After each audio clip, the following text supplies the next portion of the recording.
Yung sa Venice Film Festival, yung sinagot lang daw ng FDCP ng gobyerno ay yung sa director at saka yung kay Ronnie Lazaro. Tapos si Dong Abay, one of the stars. Ano yun? Blind item ba yan?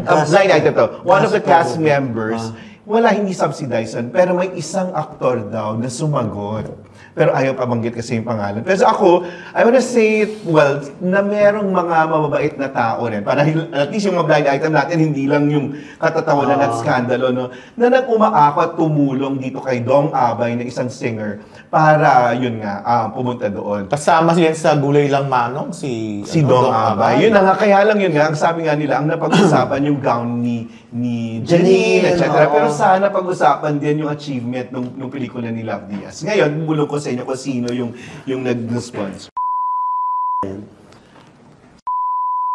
Talaga. Ang lakas No. Friend niya kasi yung... Ang lakas, narinig doon yata sa ano. Ang bait. Pero ayaw pa sa Dinig na dinig. Oo, ayaan mo na. So at least yun. May Mabait talaga yan. Mabait talaga. May